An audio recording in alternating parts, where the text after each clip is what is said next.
بسم الله الرحمن الرحيم. الحمد لله رب العالمين والصلاة والسلام على سيدنا محمد وعلى آله وصحبه أجمعين أما بعد. So we'll continue the subject of Sharia. As we know, the Sharia is include everything that we want to know and what we need. And because many of you are youth, so therefore one of the subjects we'd like to talk today is about, is dating haram in Islam? Can we date in Islam? Right? Okay, Abdurrahman. Assalamu alaikum. Salam. Dating in modern times often conflicts with the traditional Islamic values, and so it can be difficult to navigate the waters of halal dating. But as Muslims, it's important to understand the Islamic perspective on dating and how to maintain our faith while seeking love. In this post, we'll dive into the topic of dating in Islam and explore what's halal and what's haram. We'll learn what Quran and Sunnah say about love and relationships, and we'll take a look at the risks and consequences of engaging in haram dating practices. Yeah, so one of the biggest sin that Rasulullah mentioned that ittaqu sab al-mubiqat. Yeah, abstain, keep away, don't come near seven great sin. And one of them is adultery or fornication. Yeah, in the Quran it's called fahisha, a shameful acts, right? And so therefore why the punishment for adultery is very severe. If somebody commit adultery and he not married yet, have to lash 100 times. If he marry, have to be stoned, right? Until death. And then that's in dunya. In their judgment, there is a place, the mouth is very small. It's like well. And then under that well is not water, it's fire. I'm sorry, and that fire only burn his or her private parts. Can you imagine that? Right? So the Prophet described this. So when you think about zina, remember the punishment. Right? Inshallah, Allah protect us. Yeah. Okay. What is haram dating? Fadil? Haram dating refers to the dating practices that go against Islamic principles and values. This can include engaging in premarital sex, physical intimacy, and being alone with someone of the opposite gender without a mahram. In Islam, these actions are considered haram and can lead to serious consequences both in this life and the hereafter. Yeah. As Rasulullah said, when male and female, they're sitting in the private area, in room, in the area that nobody can see them, who will be the third one? The third one, Satan. Right? Maybe in the beginning your intention is good. Just I want to study together. I want to ask advice. Anything. Right? But if there's two and you are not in public, in the area, Shaitan will encourage you to do the evil thing. And then you cannot control. Right? So therefore the practicing of dating in the Western idea is like somebody buy the car. You can test and go on, right? That's forbidden Islam. Yeah. What is halal dating? Is this halal dating? Yeah, Lita?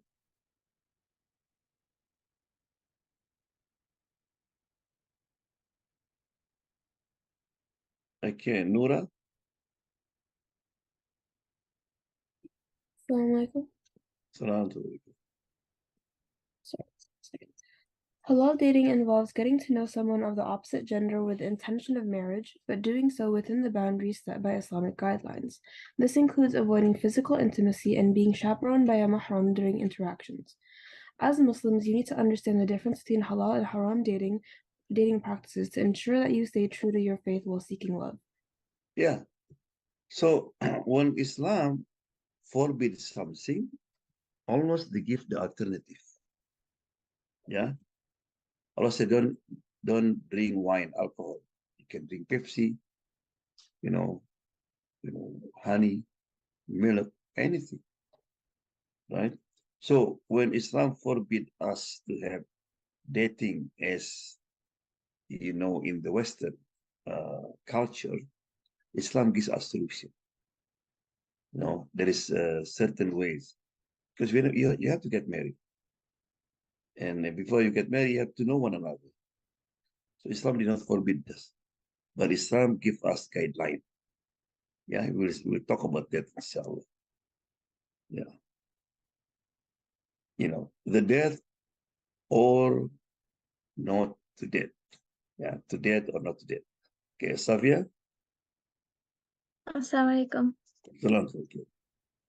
While there is no one-size-fits-all answer to this question, according to Islam, one must date within the boundaries and guidelines set by our faith.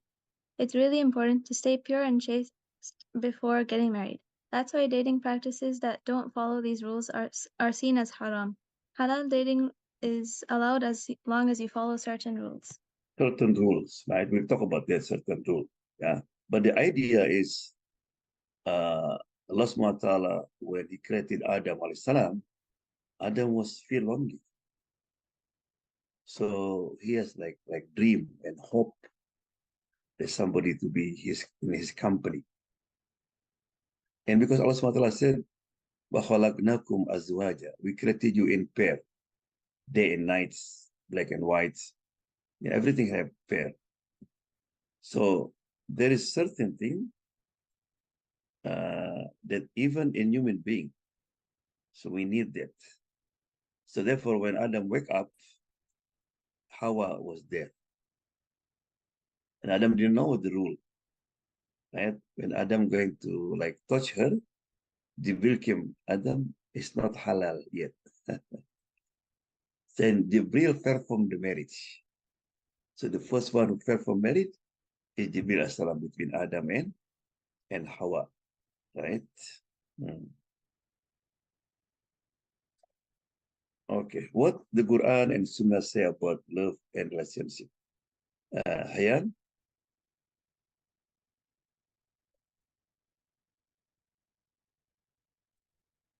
Hiyam there?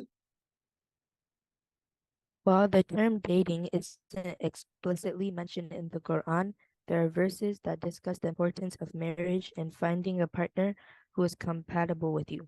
The Quran emphasizes the importance of marriage and encourages Muslims to seek out compatible partners who share their faith and values. Yeah, so there is many ayah in the Quran mention about the marriage, right? And the goal of marriage and everything. There's no book in the world that explain about marriage, about family, more than Quran, because it's very important, right? Quran mentioned one of the goal of marriage is to find sakina, to find happiness, tranquility, so you not feel lonely, right? And marriage have to be based on mawaddah. Mawaddah mean love, right? Mawaddah mean you accept after marriage as she is, she accept as he is, and then rahmah, kindness, sympathy, mercy, right? And the Quran, the Hadith describe about what is the goal of marriage. Number one is to fulfill the needs of human being. Allah subhanahu wa ta'ala give everybody need to eat, need to drink, and also they call shahwa, desire, right? Allah didn't ask to kill a desire. Allah asked us to do it in the right way. So therefore, why one of the among the people will get the shade of Allah subhanahu wa ta'ala, their judgment, the one who have shahwa, desire he want to do this kind of shamefulness, the zina.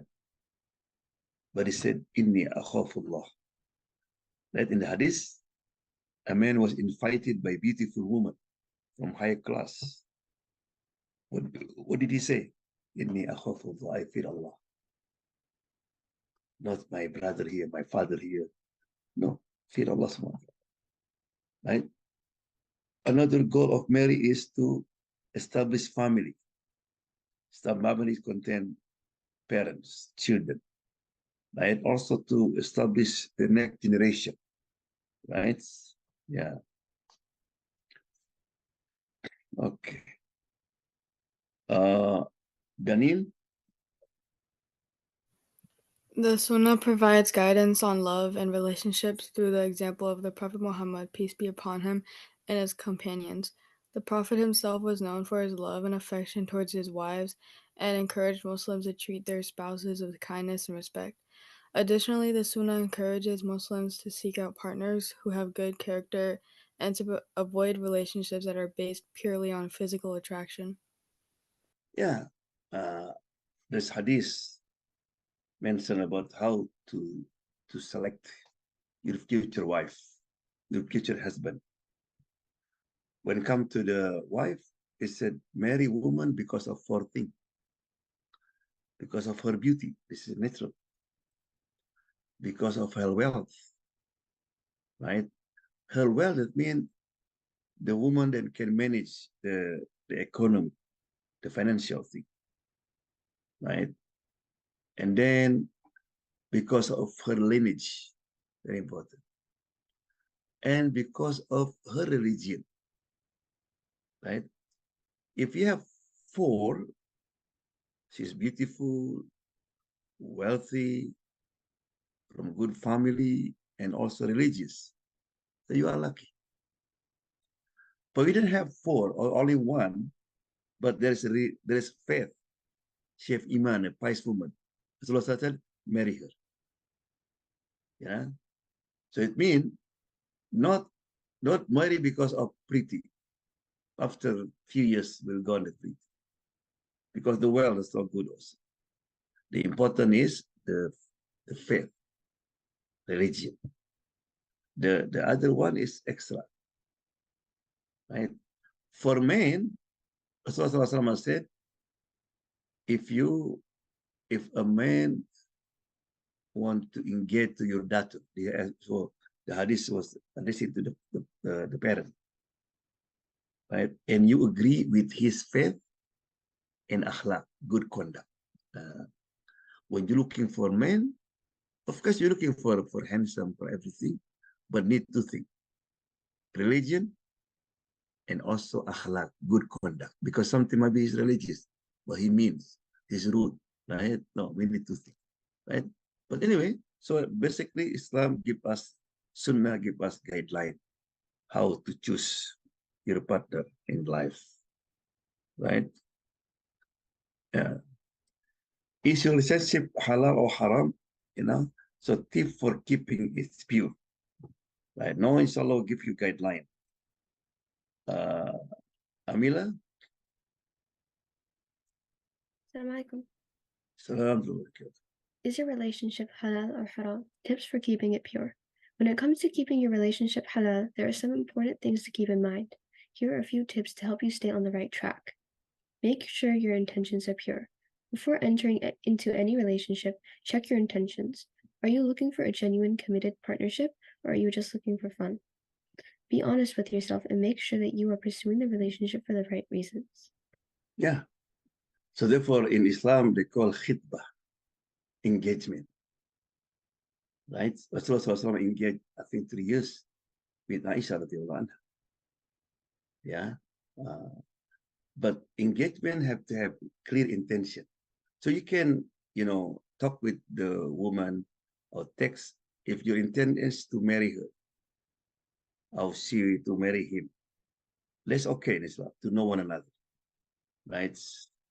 But this is encouraged to be not too long. We'll talk about that, inshallah, right? So I want to talk about myself, So I was engaged with my wife when I went back to Indonesia, and I visit my sisters, and then I found my wife there. I asked her, I said, "Who's there?" I said, "Are you interested?" He said, "Yeah." So I make engagement, and then I went back to study in Egypt for 2 years. Right? Yeah. On that time, of course, there's no WhatsApp, no. It's difficult to have connection. We only have send letters, right? We're just waiting for the mailbox every week, right? Yeah, but that's good. So I know her, she know me through these 2 years, even we are far away. Yeah. Okay. Fuad? Salam alaikum. It's important to get to know each other before getting too serious. However, make sure that you do so in a way that is in line with Islamic values. For example, instead of going on a date, consider going to a group event where you can get to know each other in more of a casual way. Allah said. A man from Ansar, he came to Rasulullah, I just engaged. And he said, "Did you see her? Did you look to her eyes?" He said, "No, go back." Yeah. So Rasulullah, because we don't want you get married and then you disappointed, right? So it's a law, right? But always better we have boundaries, right? Because marriage is an effort. When Hajar, she was looking for water, where did she start? From Safa. Where to Safa? Safa mean what? Clean, pure. So when you make an effort, you're going to open business, study, want to get married, start from Safa, pureness. Right? Then Marwa, you can get the good result. Not you try to find a woman in disco, net club. That's not pureness, right? Yeah. Okay, Fatiha.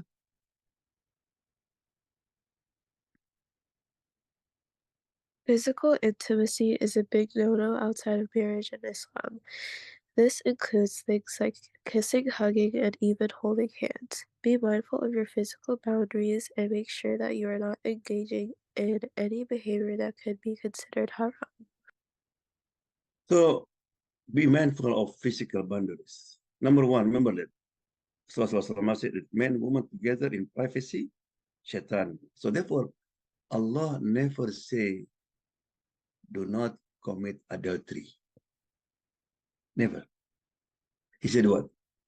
Do not come near. Right? Because if Allah said, do not commit adultery, that means, hugging is okay, kissing is okay. Allah said adultery. No. Everything will lead to that is forbidden. Because nobody commit adultery, hey, take up your clothes. No. And the Arab party said, not to the first you look, so therefore we have to lower your gaze, right? And then kalam, hi, what's your name? And then you make appointment, right? So shaitan is very smart, step by step, right? So have to have, physical boundaries, right? So therefore, when you are in public, in front of people, so you feel shameful when you want to do something that not supposed to. Okay, Ibrahim. Assalamu alaikum. It is important to involve your families and friends in your relationship. Not only can they provide guidance and support, but they can also help to ensure that your relationship stays halal. Consider inviting each other to family events or group outings with friends. Yeah. So, involve family and friends. So therefore, when you marry, said in Arabic called al-jar, neighbor before the house. When you move to some place, not just looking to the house, looking for the environment. So the same also when you meet a woman, not only because, oh man, she's pretty. Look at her family. Look at her friend. Right? Rasulullah SAW said, Iyakum wa diman. Be aware of the tree called khadra diman. The tree is beautiful, but lot of thorn. Right? So to involve the family and friends, you know, this is custom in our country.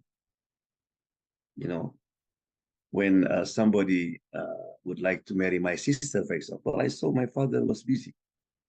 You know, he investigated, you know, his family, whose family, who his friend. He asked the one who know him. And because be careful because, you know, you would like to marry just one time. Yeah. So that's the meaning of involve the family. Yeah. Okay. Nabil.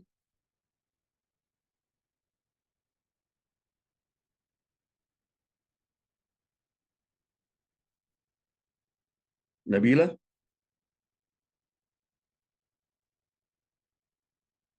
Okay. Nadia. Assalamualaikum. Um, finally, finally, always remember to pray for guidance and Allah subhanahu wa ta'ala's blessings on your relationship. This can help you stay focused on your faith and keep your relationship on the right path.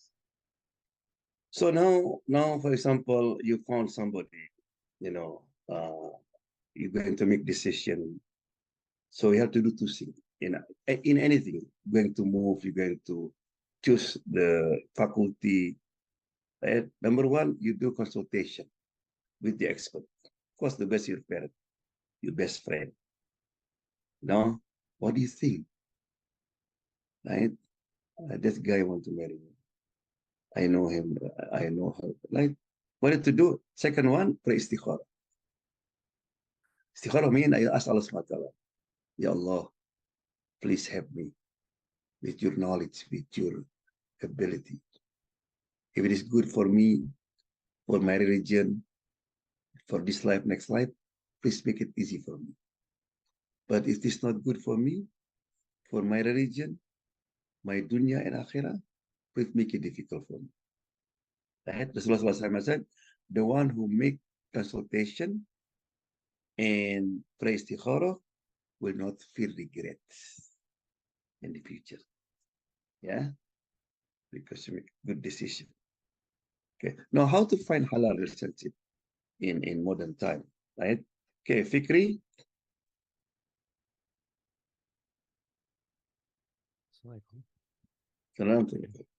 In modern times, finding a halal relationship can be challenging.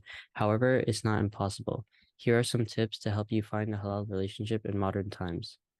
Look for social in-person and online events and gatherings within the Muslim community, such as dinners, lectures, and charity events. This can be an excellent way to meet like-minded individuals who share your values and beliefs. Yeah, so therefore you have to involve in the Muslim activities, maybe in a conference, you know, they have lecture there, right? Or MSA, they have some activities, but in halal way, right? Or it's another way that the parent that involved, for example, dad, I didn't know how to find out. You look for me. Because there's a story about Sheikh from Syria, you know, he has beautiful daughter and memorized Quran, Hafidah, and even the son of the Khalifa want to marry her, but he refused. And we have student, the student is poor. His name Abdullah. Abdullah, you know, are you married? He said, yeah, Sheikh, I don't have nothing. You like to marry? Who woman would like to marry me? I am homeless. Right? Okay, come after Isha. I'll find for you. So after Isha, he came, said, I would like you to marry my daughter. Allah. He thought maybe his daughter's old lady, nobody marry her. But because he respects her, he said, okay, Sami'na wa atana, we obey. And they married. And he went home. He was thinking like this, oh man, I just married. How am I going to feed her? Very good. And then a bit nice, somebody knocked the door. And said, who? He said, Said. His name was Said Hussein. Said, Said, the one I borrow money from him. Said. So he never thinks Said his teacher. His teacher never comes anybody's house. He just home and masjid and school. When they open, was us, Sheikh, when just in, call me. I will come to you. He said, listen, Abdullah. You just get married and you don't see your wife. So now I'll bring my wife, your wife. So it's behind her. Behind him was his daughter, but was wearing the scrubs. So she went inside and the sheikh left. And he was nervous. This was them. And when she opened, wow, she was so beautiful. Allah. And he said, look, I know that maybe there's someone more fit for you than me. And someone more fit to me than you. But Allah only put together. I accept what my father decided. Right? So Alhamdulillah, you know, they marry, they have children, they are hafiz, muqatil, subhanallah. Allah give blessing Mary. And Alhamdulillah, after that, Allah give them risk. Yeah, they have good life. So that's one of the way to find, you know. Okay, we're done. Get to know the person before committing to a relationship. Take your time and don't rush into things. Use this time to ask questions and learn about their values, beliefs, and goals to see if they align with yours. Okay, right. So this be what you call, don't rush, because this is, you know, when you make like this kind of decision, don't be rushed. You know, try to think, ask your parent, all this, but also don't take too long. You know, most people in America, as I know, they have, I'm sorry, dating for 3 years, 5 years. Oh, I know her already. Not halal dating. And they get married, 2 months they divorce. Right? You know, and our parents, they are very short time. You know, and then alhamdulillah. So the love will come after you get married, if your intention was good. Right? Yeah. So Zahra,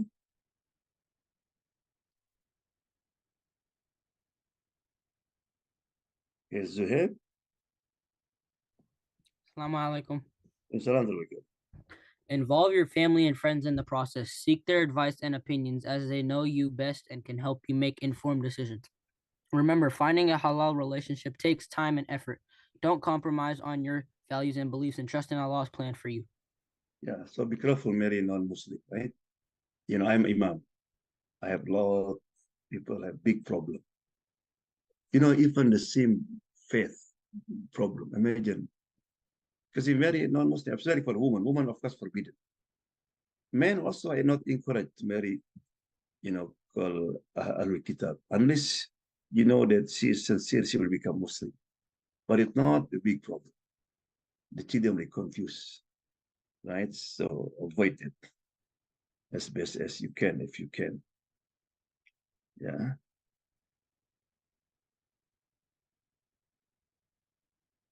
So in conclusion, right? So Saliha.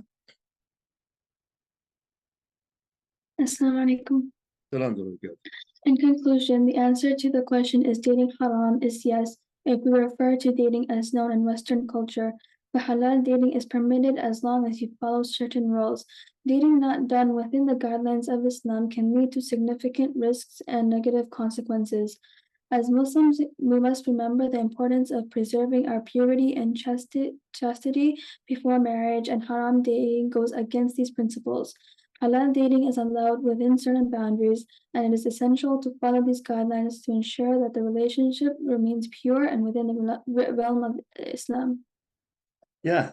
So Islam, remember that when Allah SWT said haram dating, Allah gives halal dating with the boundaries. So you can happy life.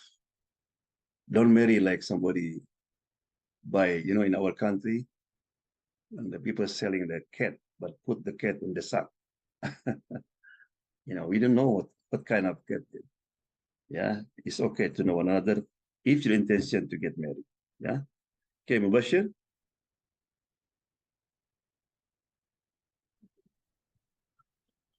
I'm driving. I can't read. Okay, you're driving. Okay, Nura can read.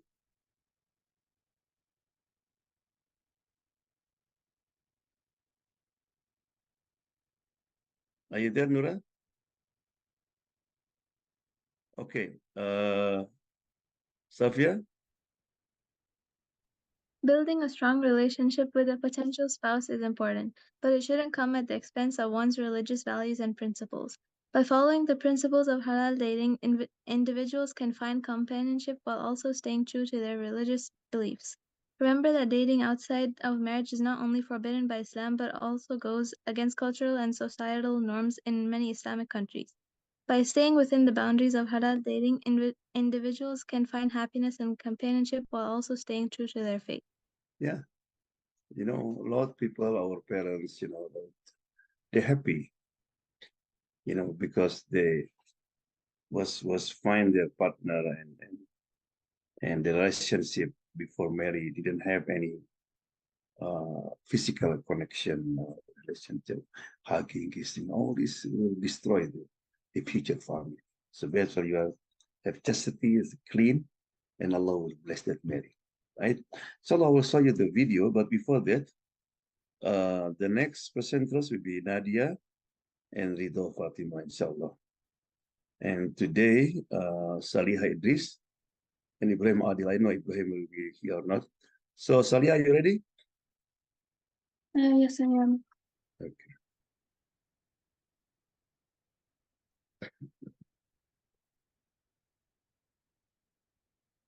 Assalamu alaikum wa rahmatullahi wa barakatuh. My name is Saliha Idris, and today I will be talking about the Quran. There is a hadith that states, Al-Qur'anu hujjatun laka aw alayka. The Quran will either be evidence for you or against you. On the Day of Judgment, the Quran will intercede for a person who honors it, reads it, memorizes it, and follows the commands contained in the Quran. But on the other hand, it will intercede against a person who disrespects it, neglects it, and does not follow commands that are in the Quran. The Quran will be the greatest intercessor in favor or against a person. Allah will accept this intercession as it is His words. The Quran is the greatest companion in the world, the grave, and on the Day of Judgment. The Quran was sent to us is the words of Allah conveyed to Jibreel, who conveyed them to Rasulullah sallallahu alaihi wasallam. There has been no change in any words in the Quran, which is why it is one of the miracles of the Quran. It has been it is a text that has been unchanged. And if you pick up any of the Quran in the world, you will find that the meanings and words are identical. This was a promise made by Allah subhanahu wa ta'ala, who says, "Indeed, we have sent down the Quran and we are its protector from change and corruption." Now, what are some rewards of reciting the Quran? Well, some of them are, we will get protection from evil, it will increase our iman, it will bring us closer to Allah, it fills our hearts with love of Islam and Allah, and for each letter we read, we receive a reward of about 10 hasanat. There is a hadith that states, whoever recites a letter from the book of Allah, he will be credited with a good deed, and a good deed gets a 10-fold reward. I do not say that alif lam mim is one letter, that alif is a letter, lam is a letter, and mim is a letter. This tells us that just by reciting 3 letters, we get a reward of 30 hasanat. Jazakumullahu khairan for listening to my present.